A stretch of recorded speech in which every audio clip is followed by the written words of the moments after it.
rahmatan lil alawiyyin wa rahmatan lil jawiyyin kita. Betul apa tidak? Harus membawa rahmat bagi alawiyyin, bagi jawiyin, semua. Tidak usah dihadap-hadapkan. Makanya saya katakan, saya ini pengurus PBNU.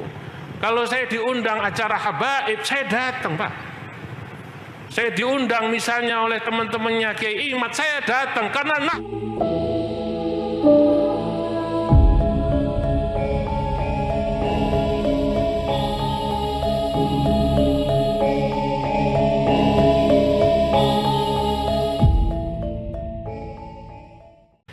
para hadirin yang dimuliakan Allah, tentu Mbah Hamid Pasuruan ini bagi Nahdlatul Ulama adalah salah satu ulama yang memang istimewa. Ya, sehingga setiap haulnya selalu ada yang hadir mewakili PBNU. Ya. Kita tahu bahwa orang menjadi kekasih Allah itu biasanya karena yang bersangkutan memiliki kredit poin, memiliki nilai. Kadang-kadang nilainya 1 atau kadang-kadang 2, kadang-kadang 3. Ada beberapa faktor, ada beberapa poin yang membuat yang bersangkutan dijadikan kekasih Allah. Ahlan wa sahlan Al-Habib Jindan. Faddalu.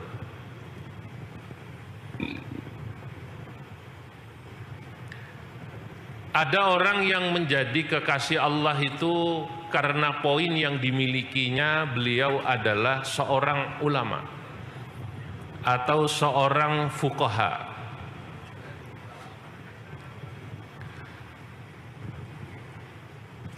Faddalu ya habibna. Ala ma fi mushkilah.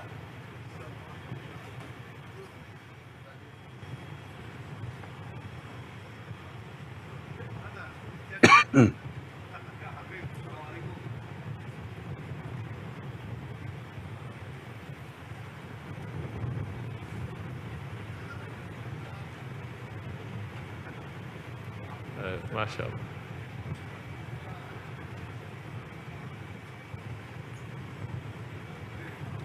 Jadi ada orang yang menjadi kekasih Allah atau waliullah itu karena ilmu, karena al-fiqhu, pemahaman yang dimiliki yang bersangkutan. Sehingga dahulu ada sebuah makalah yang dinisbatkan, ada yang mengatakan kepada Al-Imam Asy-Syafi'i, ada yang mengatakan makalah ini dinisbatkan kepada Al-Imam Abu Hanifah. Beliau berkata, "Lau lam yakunil fuqaha'u waliyan, lam yakun fil ardi waliyun." Saya ulang. Lau lam yakunil fuqaha'u awil ulama'u awliya Allahi fil ard, lam yakun fil ardi waliyun. Jika di muka bumi ini katanya para fuqaha atau para ulama itu bukan menjadi wali atau tidak bisa disebut menjadi walinya Allah, kekasih Allah, lam yakun fil ardi waliyun, maka di bumi ini tak ada lagi wali. Ungkapan yang dinisbatkan kepada Imam Asy-Syafi'i, ada yang mengatakan dinisbatkan kepada Imam Abu Hanifah, ini menunjukkan bahwa ada kekasih Allah itu yang menjadi kekasih Allah, menjadi wali karena ilmunya. Ini poinnya adalah ilmu. Orang yang istiqomah mucal niku ten pondok yang disebut murabbiyin. Nah, itu biasanya wali karena istiqomah.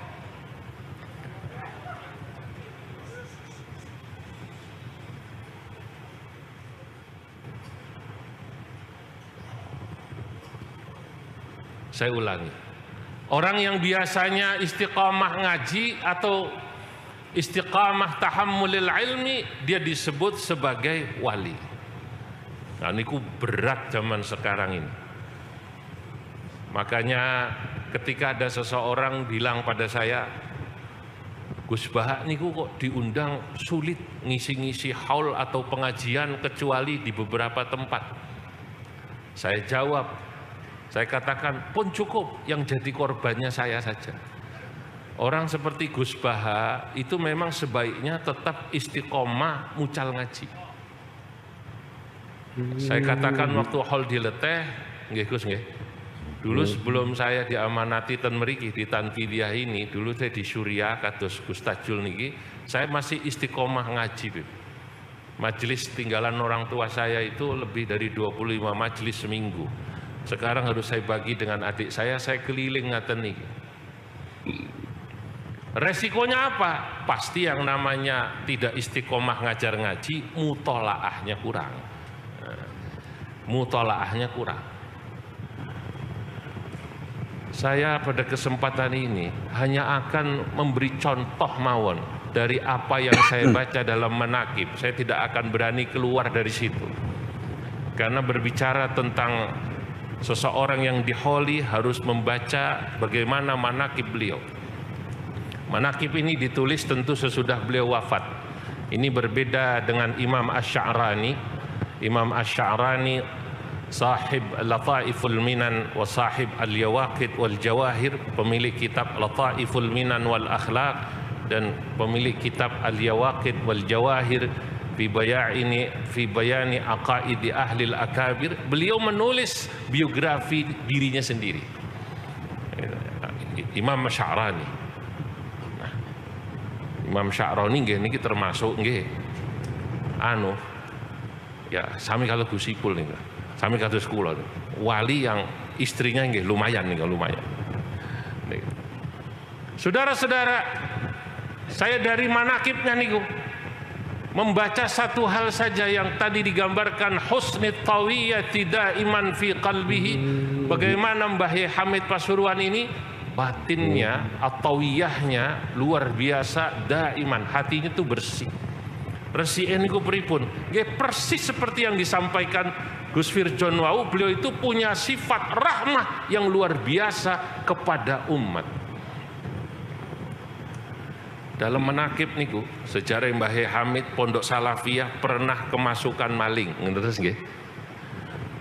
Maling masuk ke pondok. Ini pasti maling anyaran niki, Pak. Nek maling sing senior pasti tahu, ojo maling nang pondok wong akeh santri. Ini pasti orang maling karena tidak ngerti atau saking karena butuhnya, antara dua. Begitu di Pondok Salafiyah niki ketangkep. Kali santri mau digebuki sama Mbah Hamid dilarang. Jok digebuki, ojo digebuki. Jangan dipukuli, jangan dipukuli. Ya Allah, ono tamu kok kon gebuki. Maling itu tamu kata Mbah Hamid. Lalu sesudah sholat subuh dibuatkan nasi goreng dalam sejarah ini. Cuma nasi gorengnya hanya pakai telur, dikasih kopi. Mbah Hamid matur sama beliaunya ini yang maling, ya Allah Pak, besok lagi kalau ke sini mbok ngomong biar saya siap-siap motong ayam. Lo maling kok kon ngomong.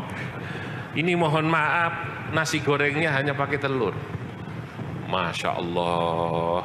Saya langsung ingat husnit tawiyati daiman fi qalbihi ini, apa yang saya baca dalam kitab Muhammad Al-Insanul Kamil, sarangan Al-Muhadditsil Musnid Sayyid Muhammad Alawi bin Abbas Al-Maliki.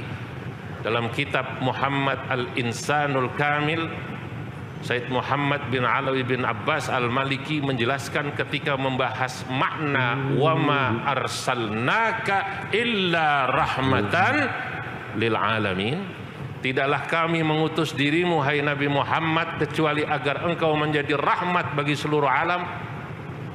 Sayyid Muhammad memberikan penjelasan, lam yaqulillahu ta'ala, Allah tidak berfirman wa ma arsalnaka illa rahmatan lil mu'minin, bal yaqulillahu ta'ala wa ma arsalnaka illa rahmatan lil alamin. Kami tidak mengutus dirimu hai Nabi Muhammad untuk membawa rahmat bagi kaum mukminin saja, tapi kau menjadi rahmat bagi alam. Sayyid Muhammad menjelaskan kalau Allah mengatakan Nabi Muhammad itu menjadi rahmat bagi seluruh alam, maka rahmat yang dibawa oleh Nabi Muhammad adalah rahmatan ammah, rahmat yang umum. Termasuk Nabi itu rahmatan lil kafirin, Mbak. Kanjeng Nabi niku rahmatan lil munafikin, rahmatan lil usati wal mudhnibin. Termasuk Nabi Muhammad itu menjadi rahmat, membawa rahmat, bahkan termasuk bagi orang ahli maksiat. Masya Allah. Jadi panjenengan kalau melihat idza ra'aitum aliman aw salihan ya'tuna mawadhi'al ma'asi awil usata, apabila Anda melihat ada orang soleh, orang alim kok datang ke tempat maksiat, sampean aja jangan buruk sangka. Ini dalam kitab abahnya Gus Tajul namanya Minhatul Aqyas fi husnidz dzanni bin nas. Ini kitab ikhtisar dari kitabnya Al-Alim Al-Allama Al-Fuli Al-Misri.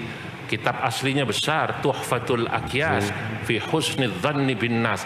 Dalam kitab ini dikutip ucapan-ucapan Sayyidi Ali Al-Khawwas, gurunya Imam Sya'rani ini. Apabila Anda melihat ada orang soleh, orang alim mendatangi tempat maksiat, riyen wonten Gusmi nggih. Gusmi kalau ke Surabaya sering datang ke tempat-tempat ngaten niku nggih. Lah itu jangan suudzon. Harus husnudzon bahwa beliau datang ke sana itu dalam rangka rahmat, kasihan sama yang ahli maksiatnya itu, bagaimana mereka supaya kemudian bisa sadar. Maka nanti kalau panjenengan lihat Gus Ipul sebagai Menteri Sosial datang ke lokalisasi, jangan suudzon.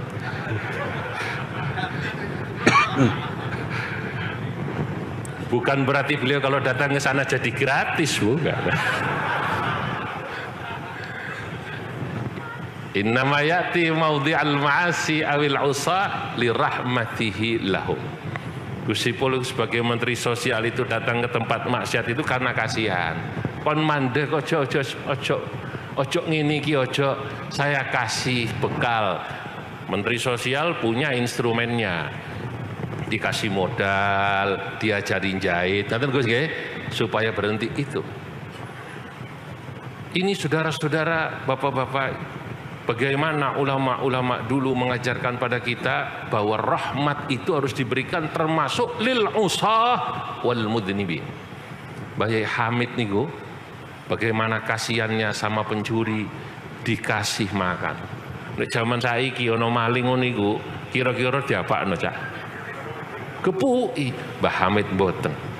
Dikasih sarapan, dibikinkan nasi goreng, walaupun dalam buku itu tidak ditulis, saya yakin sama Mbah Yai Hamid pasti disangoni niku.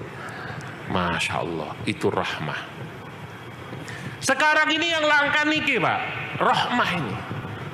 Dunia ini sekarang kita ini kok seakan-akan hidup harus hitam putih. Anda pro sana apa pro sini? Saya ini sekarang kalau duduk jejeran sama Habib Jindan, itu pasti langsung di frame dalam sosial media pro Ba'alawi.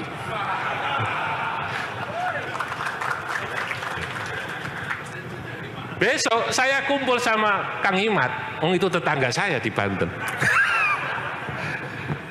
Ya rada mambu dulur, di atasnya nyambung. Lalu kemudian, wah ini pro Kiai Imat. Loh kenapa kita harus begitu? Kenapa kita tidak punya rahmatan lil alawiyyin wa rahmatan lil jawiyyin kita? Betul apa tidak? Harus membawa rahmat bagi alawiyyin, bagi jawiyyin semua, tidak usah dihadap-hadapkan. Makanya saya katakan, saya ini pengurus PBNU. Kalau saya diundang acara habaib, saya datang, Pak.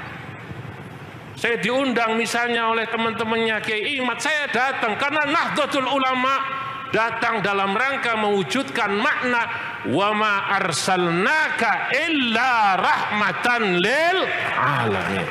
NU harus rahmatan lil alamin. Tidak hanya untuk satu kelompok. Jelas apa mboten? Nah, iya. Ini yang mahal sekarang, Pak. Nah, Mbah Yai Hamid inilah kita belajar dari beliau, tidak ada itu rasa marah, kesel, benci pada orang, yang ada rahmah. Yang kedua, saya yakin Mbah Yai Hamid memperlakukan pencuri ini selain karena dengan baik, maksud saya, selain karena sifat rahmatnya, juga karena sifat husnudzannya pada pencuri ini. Saudara-saudara, wa ajma'u, ulama telah sepakat, orang itu kalau hatinya bersih, tidak ada suudzon, tidak ada rasa benci. Orang kalau hatinya bersih, tidak ada suudzon, tidak ada benci, ya, illa an tahharahullahu qulubahum 'anir radha'il wan naqais. Allah pasti akan membersihkan hati orang tersebut dari kekurangan. Nah, kalau sudah seperti ini, punlah seseorang itu pasti wali. Wali tidak punya benci, tidak punya dendam, tidak punya marah sama siapapun. Kenapa? Karena yang dilihat ini makhluk Allah. Kalau sudah melihat makhluk Allah siapapun, kucing, apalagi manusia, pasti sayang, Pak. Imam Ibnu Ajibah dalam Syarah Hikam mengutip syair. Syairnya indah nih. Irham bunayya jami'al khalqi kullahum wanzur ilaihim bi'ainir rifqi wasyafaqah waqir kabirahum warham saghirahum wara'i fi kulli khalqin haqqa man khalaqah. Irham bunayya, rahmati olehmu wahai anakku, jami'al khalqi, seluruh makhluk, kullahum, semuanya. Wanzur ilaihim, tataplah semua makhluk bi'ainir rifqi wasyafaqah, dengan tatapan kasih sayang, dengan tatapan kelembutan. Wakir kabirahumu, nek sampean temu sing luwih sepuh, hormati sing sepuh niku. Senajan beda partai, senajan beda kubu, nek ketemu cucup tangane, Pak. Mungkin Anda beda pilihan, ini zaman pilkada, leres nggih? Tapi kalau ketemu orang lebih sepuh, beda pilihan, mungkin kiai tersebut atau beliaunya atau tokoh tersebut bukan pilihan saya. Ketemu beliau kalau lebih sepuh, cium tangannya, hormati kesepuhannya. Warham saghirahumu, kalau Anda bertemu yang lebih muda, rahmati dia. Wara'i fi kulli khalqin haqqa man khalaqah, pada setiap makhluk kau harus menjaga hak Allah yang menciptakannya, karena Allah lah yang menciptakannya, termasuk wong kafir, termasuk orang ahli maksiat. Mbah Yai Hamid ketika melihat pencuri, melihat, ya Allah, iki makhluk iki Gusti Allah iki, wong sampai nyolong ini iki pasti saking butuhe. Itu kenapa dulu dalam kitab Dhawabitul Maslahah, Al-Imam Al-Buti menulis kitab namanya Dhawabitul Maslahah. Ini kitab produk fikih, usul fikih. Kalau tadi banyak cerita kitab-kitab tasawuf, sekarang kitab agak usul fikih, tapi masuk ke cerita pencuri ini. Pada masa Umar bin Khattab menjadi khalifah Amirul Mukminin, terjadi yang namanya Amul Maja'ah, tahun kelaparan. Bapak-bapak, ibu-ibu, ada orang mencuri. Lalu pada saat dia mencuri, yang dicuri itu sudah sampai 1 nisab. Mestinya yang bersangkutan dipotong tangannya. Alasan untuk memotong tangan sudah ketemu, alasan 1 nisab. Tapi Umar bin Khattab selaku Amirul Mukminin tidak segera memotong tangan orang ini, karena harus melakukan satu tahapan yang dalam istilah ulama usul fikih disebut tahqiqul manat. Takhrijul manatnya sudah ketemu, ilatnya sudah ketemu. Ini kerjaannya para ahli fikih, takhrijul manat niku. Tangkihul manat niku kerjaannya ahli fikih. Niki sudah ketemu, menentukan ilat yang disebut dalam nas niku, ini namanya takhrijil manat dan tangkihil manat. Lah hanya kemudian apakah alasan memotong tangan itu bisa diterapkan pada pencuri ini? Itu sedang diuji oleh Umar bin Khattab. Ini bahasa orang akademisnya, tahqiqul manat adalah menguji relevansi ilat pada wake. Kata Umar bin Khattab, ojo dipotong sik tangane, tak takokno sik. Ya apa dhek kok iso nyolong? Lah, ditanya alasan mencurinya, Pak. Begitu ditanya, kenapa kamu mencuri? Saya ini fakir, Khalifah.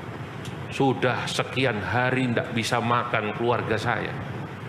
Lah apa tidak pernah minta coba sama orang-orang kaya di sekitar Anda minta sumbangan? Lah yang kaya-kaya itu dimintai sumbangan susah. Cari seperti Gus Ipul itu tidak ada di kampung sini. Gus Ipul itu tanpa diminta ngasih, Pak. Nah, ini orang-orang kaya di kampung saya ini susah. Jadi sudah diminta nggak ngasih. Oh sudah diminta nggak ngasih, Khalifah. Oh kata Umar bin Khattab, jangan dipotong tangan orang ini. Kenapa? Ada syibhul milik, ada keserupaan kepemilikan. Wa fi amwalihim haqqun lis-sa'ili wal mahrum. Pada hartanya orang kaya ini ada haknya yang miskin loh. Dia minta nggak dikasih, berarti janjane wong iki nyolong di sebagian hak dhewe. Karena ada syibhul milik, ada syubhat, maka tidak jadi dipotong. Itulah yang dalam bahasa para ulama idra'ul hudud bisyubuhat.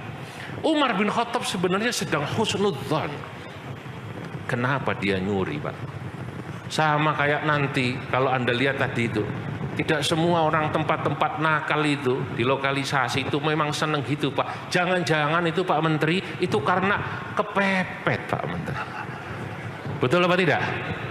Loh itu karena kepepet di tempat-tempat itu tuh. Maaf, di tempat lokalisasi itu jangan kemudian kita langsung memandang mereka dengan pandangan wong iki kotor. Jangan-jangan kepepet.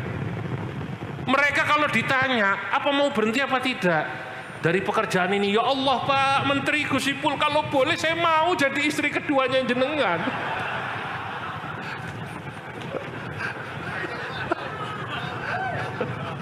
Kondisi yang memaksa saya seperti ini. Lah kondisi itu bahasa Arabnya illal kepepet.